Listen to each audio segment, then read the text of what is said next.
Un feliz lunes, 15 de febrero de 2021. Por cierto que es día feriado en Estados Unidos porque es President's Day, así que los mercados financieros no están operando, pero hay muchas informaciones sobre las cuales vamos a estar trabajando el día de hoy.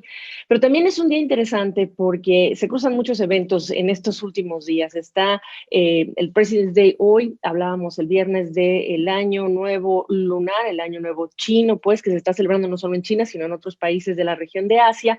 Pero también desde el fin de semana hemos estado hablando del carnaval o los carnavales, es decir, de Brasil. Y un país donde hay carnaval y donde llega la pandemia y hoy no hay carnaval, pues cómo se sienten las cosas. Esa es la ocasión por la que vamos a traer a Oliver Stuenkel, él es profesor de Relaciones Internacionales de la Universidad, perdón, de la Fundación de Tulio Vargas. Oliver, ¿cómo se siente estar en Brasil en días de carnaval sin carnaval? Cuéntanos. Bueno, es un momento muy peculiar. Es la primera vez que el carnaval no se celebra, de hecho. Hubo un caso un poco parecido hace más de 100 años, cuando el Barão do Rio Branco, que fue un canciller muy conocido, se murió. Hubo un momento de consternación pública y el gobierno pidió no celebrar el carnaval y celebrarlo en junio. Pero en el fondo a las personas les celebraron dos carnavales, uno en febrero y otro en junio, y eso se tornó un año bastante conocido, pero de hecho no celebrarlo nunca ha ocurrido en la historia de Brasil. Y diferentemente de otros países, realmente es el momento más importante del año, donde familias se encuentran, donde personas paran de trabajar por varios días y es un momento cuando realmente el año comienza. Y en este momento no lo tenemos, algunas personas trabajan, otros viajaron tal vez para reunirse con las familias, pero eso es algo bastante raro, nadie sabe qué va a pasar, si vamos a tener un carnaval en 2022. Lo más importante realmente es que en todos los canales de televisión se habla de los cuidados que hay que tomar para no participar de fiestas clandestinas que ocurren, obviamente, Mm. pero hasta ahora realmente la situación está bastante tranquila y la mayoría de las personas respecta los límites para evitar un contagio del COVID. Por COVID. O sea que en un día como hoy, en un año no COVID, ¿qué estarías haciendo o qué estaría Brasil haciendo? Bueno, ciertamente yo estaría también o en la playa o viajando a algunas ciudades donde ocurren carnavales. Hubo una proliferación de fiestas de carnaval en los últimos años. Antiguamente era una concentración más en Río de Janeiro, en Bahía, en el nordeste, pero ahora también São Paulo es el carnaval más grande de Brasil en este momento. Belo Horizonte, otras ciudades del interior también lo organizan y es algo bastante importante realmente para las personas que puedan conocer sus barrios. En São Paulo es un momento en que las personas pasan por toda la ciudad, hay centenas de blocos, son grupos que tocan música y es una manera increíble de relacionarse con las personas, de conocer la ciudad que infelizmente este año no está ocurriendo. No, y como dice Oliver, pues el foco está puesto en otros temas, el COVID-19, recordar con más de 9.834.513 contagios, bueno, pues Brasil es el tercero en el mundo en número de contagios y es el segundo país en el mundo con fallecimientos, 239.245 fallecimientos según los datos de Johns Hopkins vistos y los vimos la noche de ayer. Y también, desafortunadamente, y por eso también te quería traer, preguntarte dos cosas. Primero, relacionadas con COVID-19. Las declaraciones del ministro de Salud, me parece, en relación con el carnaval y con que llegó el COVID-19 por las imágenes vistas de una, digamos, de una procesión en el carnaval en que se ve una imagen de Cristo, pues haciendo, ¿no?, el simbolismo de Cristo con un soldado romano. Es decir, otra vez tenemos estos funcionarios declarando cosas peculiares, por decirlo menos, y distrayendo, ¿no? Sí, infelizmente estamos viendo ese tipo de declaraciones y también la presencia de teorías conspiratorias En Brasil, como QAnon, por ejemplo, que son ideas que vienen de Estados Unidos. Obviamente, las declaraciones también hechas por el ministro de Turismo, que justamente hizo lo mismo, que supuestamente un sacrilegio o alguna manera de erguirse de un tema religioso había causado la pandemia. Claramente una manera de comunicarse con una parcela del electorado más religioso, pero también algo que obviamente dificulta la comunicación basada en la ciencia, y eso es lo más importante en este momento, porque hay muchas personas que continúan creyendo que COVID o no es real o es una conspiración comunista. Entonces, infelizmente, estas cosas se consolidaron bastante y yo lo veo realmente hablando con las personas que hay muchas dudas, personas tienen dudas sobre las vacunas, sobre si realmente se debe creer en los especialistas o no. Y esto realmente es un proyecto del gobierno de que las personas no necesariamente creen lo que dice el presidente, pero que existe una duda permanente sobre todo lo que los especialistas están diciendo, y en este escenario hay una especie de, bueno, como dije, como una duda casi sobre todo, que facilita a veces las teorías del presidente que no quiere responsabilizarse por lo que está ocurriendo en Brasil y hasta hoy lo está consiguiendo. Solamente entre 10 y 15% de la población de Brasil dicen que el presidente es responsable por la crisis sanitaria y por los números altísimos de muertos que estamos teniendo. En este sentido, es una estrategia que desde el punto de vista político está funcionando.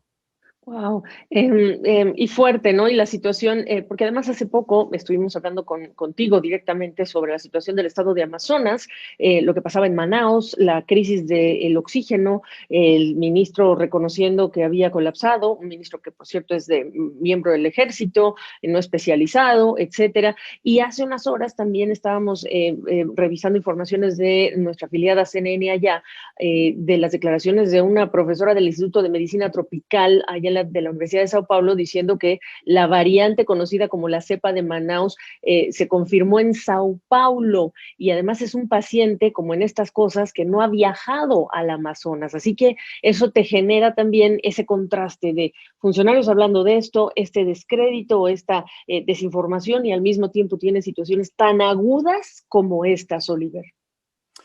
Sí, el ministro de la Salud, primero, no es un especialista en salud, nunca ha trabajado con el tema, se presentó como un especialista en logística, pero se reveló después que en el fondo nunca había estudiado el tema, esto algunos periodistas descubrieron, y claramente hubo una falla de estrategia, porque lo que está ocurriendo en Manaus era previsible y muchos especialistas están diciendo que lo que pasa en Manaus, como fue el caso en 2020, va a pasar en todo el país.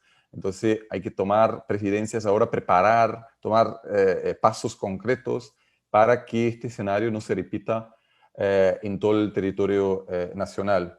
Y infelizmente hubo una política de no priorizar especialistas en el gobierno. Hoy el Ministerio de Salud cuenta con muchos militares y muchos especialistas que tienen experiencia en salud pública, que en Brasil ha sido siempre un tema de orgullo nacional.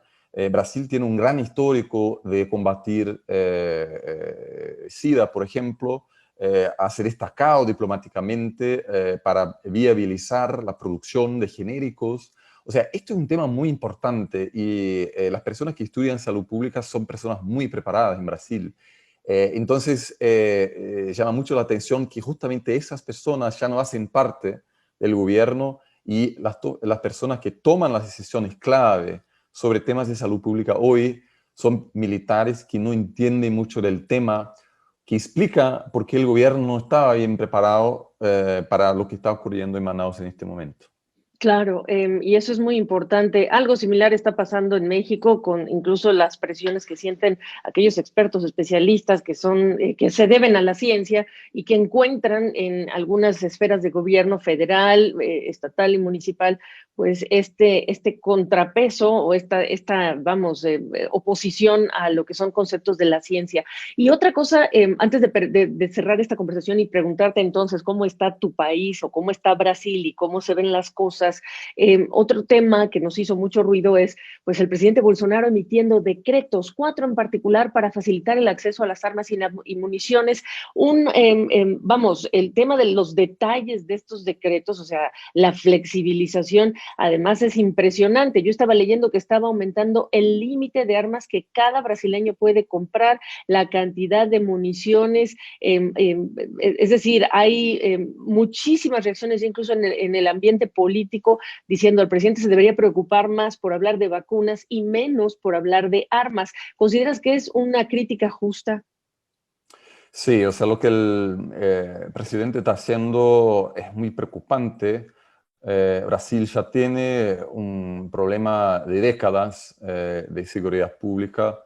Tenemos históricamente más de 50.000 asesinatos por año, o sea, un número altísimo, y no hay ningún estudio, ningún especialista que afirma que facilitando el acceso a armas puede reducir el número de asesinatos. O sea, la idea que el ciudadano necesita protegerse es un análisis que puede hacer sentido a primera vista, pero no hay ningún estudio, o sea, ningún país supo reducir el número de crímenes, por ejemplo, facilitando el acceso a armas a toda la población. Hay también una preocupación que el presidente ya dejó bastante claro, que si pierde las elecciones en 2022 no va a aceptarlo o va a hablar sobre supuestos problemas de fraude en las elecciones. Él continúa diciendo que hubo fraudes en los Estados Unidos. Y las personas que más van a comprar las armas serán sus seguidores, ¿no? O sea, vamos a tener una situación bastante complicada, una población que ya está bastante armada, que va a estar aún más armada. Entonces, realmente una preocupación para la seguridad pública, pero al mismo tiempo también para la democracia de Brasil en este contexto que puede aumentar las tensiones y el peligro para una posible crisis política en 2022. Y qué bueno que me dices eso, porque es de 4 a 6 armas lo que ahora se permite, de 4, que ya son un montón, a 6. Preguntarte, haciéndole justicia a esta realidad, en Estados Unidos tú sabes que el amendment, el Second Amendment que permite esa aportación de armas es sagrado para muchos estadounidenses. ¿Acaso no entendemos que los brasileños tienen esa misma cultura o no se puede comparar? Yo no diría que sea algo tan integral hacia a ser brasileño, tener acceso a una arma, no me parece Ok. ser algo tan importante así. Lo que sí se puede decir es que en partes más rurales, por ejemplo, que tal vez sea un poco así en los Estados Unidos, algunas personas sienten alguna necesidad. Lo que pasa es que ahora, por ejemplo, cada ciudadano puede comprar sin ningún límite municiones, puede comprar silenciadores, o sea, cuando alguien tiene alguna participación en algún club de armas, puede comprar más de 30 armas, por ejemplo, o sea, una cantidad enorme que también dificulta el combate contra el tráfico de armas, ¿no? Nosotros tenemos un problema muy grave del crimen organizado, entonces todo eso se complica con esas políticas. No diría que se trata de un tema sagrado como es el caso en los Estados Unidos.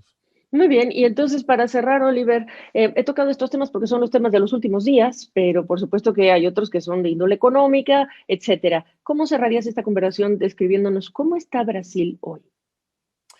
Bueno, Brasil está en un momento de muchísima tensión. El presidente está en el poder hace 2 años y ahora se ve bastante consolidado. Ha cambiado completamente su estrategia política, que antiguamente era anticorrupción, anti-élites políticas, como él decía, anti-vieja política y pro privatizaciones, o sea, básicamente neoliberal. Ahora ha cambiado su estrategia, ha dejado de atacar la corrupción por las investigaciones que ocurren contra su familia. O sea, el símbolo del combate contra la corrupción, Sergio Moro, el ministro de la Justicia, ya no es parte del gobierno. También ha dejado de ser anti-vieja política, ahora colabora con varios expresidentes, o sea, ahora realmente es parte de la élite y se ha integrado en quien gobierna el país, el Congreso, etc.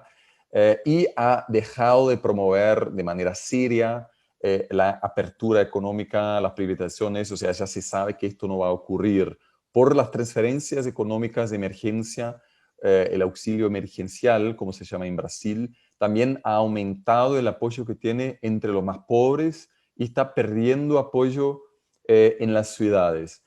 O sea, la coalición que lo puede reelegir en 2022 será muy diferente de la coalición que lo eligió en 2020.